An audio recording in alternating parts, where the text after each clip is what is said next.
Então, antes da gente falar especificamente da diferença entre rito de passagem e iniciação, a gente precisa entender um pouquinho sobre a estrutura desses ritos, né? O que compõe um rito de passagem. E aí o pessoal que já passou por uma cerimônia de iniciação, seja ela na Rosa Cruz, seja ela na maçonaria, seja ela no martinismo, que são as que eu conheço para poder falar, vai identificar várias coisas aqui nas estruturas dos ritos, vai identificar várias coisas que são semelhantes, tá certo? Então vai ser interessante esse jogo para a gente ir lembrando das nossas próprias experiências. Aqui, antes, o Sidney mandou: meu ponto de vista, um rito que traz profundo significado é a iniciação maçônica, quando a pessoa tem propósitos nobres, porém, nem todos entram com propósitos. Vamos falar sobre isso. Inclusive, isso aqui está lá mais para o final da nossa live, mas a gente vai comentar sobre isso aqui sim. Se existe uma possibilidade de uma pessoa entrar numa organização iniciática, como a maçonaria, sem de fato ser iniciado. Fica essa pulga aí atrás da orelha, a gente vai falar sobre isso daqui a pouquinho.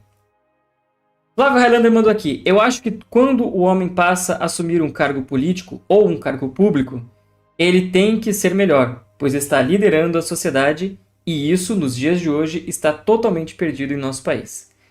Isso é uma das coisas que realmente são totalmente esvaziadas de significado. A gente vê muitas pessoas que se candidatam e falam abertamente que querem resolver o seu problema, o problema da sua família, digamos assim. Não que seja injusto um político ser remunerado, não é essa a questão. Mas o propósito principal da pessoa se candidatar não está sendo mais transformar a sociedade, que deveria ser o grande objetivo desde o começo. Infelizmente, isso é uma das coisas que está esvaziado. Aqui o Alexandre Nogueira mandou um apertinho de mão. Seja muito bem-vindo também, Alexandre. Vamos conversando. Não se esqueçam aí de curtir e compartilhar a nossa live, que isso ajuda bastante o YouTube a entender que esse conteúdo é um conteúdo interessante e ele entrega para mais pessoas, tá certo? Então eu conto com essa ajuda aí de vocês do outro lado. Se inscrever, curtir e compartilhar aqui o nosso conteúdo. Bom, então vamos lá. Vamos conversar um pouquinho sobre a estrutura dos ritos, Então, a gente, todos nós aqui, a gente passou por momentos marcantes na nossa vida. Só que a gente nem sempre tem a consciência de que aquilo é um rito de passagem. Então, esse livro que o Arnold van Gennep escreveu, obviamente eu não sei francês, então vai ser meio complicado, mas é Os Ritos de Passagem. Eu não consegui encontrar a capa dele em português, mas enfim, acho que eu só tenho traduzido na internet, você encontra traduzido ele, mas acho que ele nunca teve uma edição em português de fato. Mas esse autor, ele estuda a fundo os ritos de passagem de várias culturas e ele identifica ali 3 passos de estrutura de um rito de passagem. Seria a separação, a transição ou linearidade e a incorporação.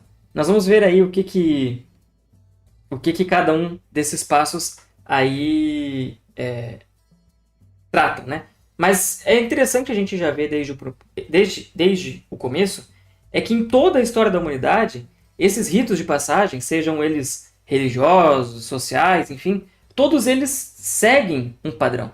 É muito interessante que todas essas convenções sociais humanas, elas têm ali mais ou menos um caminho parecido, que esse autor ele vai trazer aí no livro dele. O que é importante entender? É que o rito de passagem ele não acontece de forma aleatória. Ele é algo pensado. Alguém antes de nós criou uma tradição, criou um ritual, um grupo, na verdade, geralmente não é uma pessoa só, mas um grupo criou essa tradição e essa tradição vem sendo perpetuada. Então, ele não acontece de forma aleatória, ele precisa de uma sequência lógica. todo rito de passagem tem que ter um propósito muito claro. O rito de passagem serve para pegar um casal de namorados e transformar numa unidade familiar, né? No caso do rito do casamento. Trazer o garoto e transformar ele num caçador, lá nas sociedades tribais da antiguidade.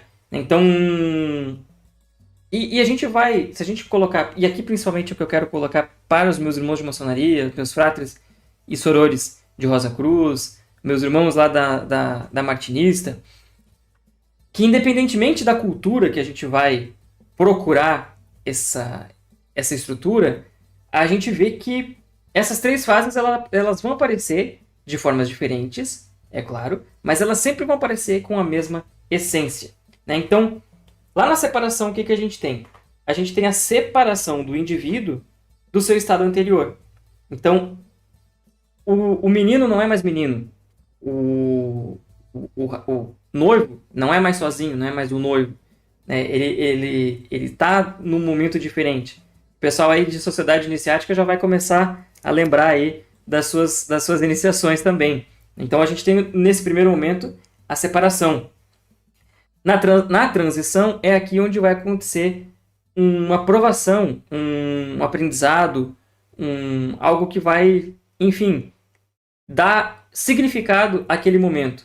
E na incorporação é o retorno daquela pessoa que está passando por aquele rito de passagem para aquela sociedade com um novo status, né?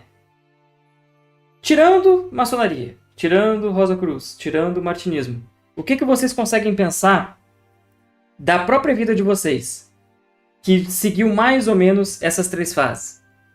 Deixa aqui no chat, manda aqui no chat, se vocês conseguem se lembrar de algum momento da vida de vocês em que esse encadeamento também fez sentido, né?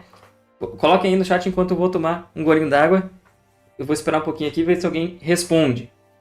Não é uma pergunta, não tem prova, tá, pessoal? É só pra gente conversar mesmo. Quero conversar com vocês.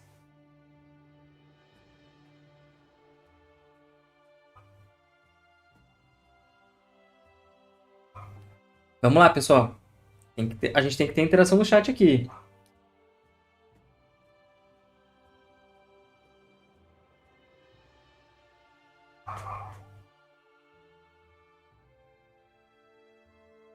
O Flávio Highlander mandou aqui. Escola, faculdade, trabalho e religião. De fato. Né? A escola, a gente tem a separação dos nossos pais. Né? Quem aqui obviamente, acho que ninguém vai lembrar, mas enfim, viu seus filhos chorando quando fica na escola. Né? É um momento de separação. A transição, onde a gente adquire aquele conhecimento. Show de bola. Incorporação depois de cada aula, até por que não dizer... cada aula é um pequeno rito de passagem, digamos assim, mas obviamente que o término da escola vai ser muito mais significativo nesse quesito, né? Mas de fato, escola, faculdade, trabalho, religião, todos esses momentos da nossa vida, eles estão aí nessa estrutura aí de ritos de passagem também. Mas pensem comigo. Por que esses ritos seguiram essa estrutura, né? Por que essas culturas tão diferentes, separadas por milhares de anos e quilômetros, eles estruturaram os seus ritos de passagem dessa forma? A gente vai falar um pouquinho mais sobre cada um desses 3 passos. Mas isso é porque o ser humano ele precisa de um processo gradual de mudança. Isso tudo que eu estou falando aqui vai culminar lá na frente na iniciação. Então eu peço para o pessoal lembrar bem. O ser humano precisa de um processo gradual de mudança. Não é algo da noite para o dia. Não é uma fada madrinha que vem e bate lá a varinha de condão e pronto, você agora é um caçador. É claro que não. Há toda uma preparação antes. Né? Na faculdade, ninguém chega na faculdade direto na formatura. Seria ridículo pensar isso. A gente tem uma preparação antes. O menino que virou caçador, ele brincou antes, ele foi ensinado antes dele sair para sua caça sozinho. Então, nunca é da noite para o dia. É um processo gradual no qual o rito de passagem ele é apenas o ápice, digamos assim, né? É a culminação daquela preparação toda. E quando não temos uma estrutura, vai causar desorientação e, por que não dizer, até uma crise de identidade. Por que eu digo isso? Hoje em dia a gente vive muito, infelizmente, na nossa sociedade, um esvaziamento da importância da família. A gente vê famílias muito desestruturadas. Então, não há o tempo daquela criança aprender com os seus pais como ser um adulto funcional, digamos assim. E a gente vê a explosão de casos de depressão, né? Alguns levam a consequências mais sérias. Então, isso demonstra que a transição da vida de criança para a vida adulta, sem ter aquele momento gradual de mudança acompanhado pelos seus pais, causa uma desorientação muito grande na vida desse adulto. Se ele tiver uma boa cabeça, tiver bons amigos, estiver rodeado de boas pessoas, é claro que ele vai conseguir minimizar esses efeitos. Mas um pouco desses efeitos vão aparecer. Isso é o maior retrato que eu vejo da importância desse tipo de processo gradual. E essa incorporação final, que a gente trata do rito de passagem, ela serve como um reconhecimento público, né? É a legitimação daquela nova identidade que a gente passou a adquirir, né? Deixa aqui, o Flávio Highlander mandou aqui pra gente. Na verdade, os processos são para analisar em qual área poderá ter maior êxito e, com separação e transição, se põe cada peça no seu devido lugar. É um belo exemplo. De fato, é um belo exemplo. Óbvio que eu estou simplificando demais aqui, falando sobre o caçador, enfim, mas porque naquela época, nas épocas antigas, eram menos papéis. Hoje em dia, numa sociedade onde a gente tem diversos papéis diferentes, cabe muito essa reflexão aqui do Flávio Highlander, né? De fato, todos esses processos graduais de mudança servem para analisar que área que a gente vai ser melhor, vai ter maior êxito, e aí cada um ir para o seu devido lugar. E aí, como eu comentei, tenta fazer isso sem um processo gradual. Desorientação, crise de identidade, depressão, enfim, todas esses malefícios aí do nosso século.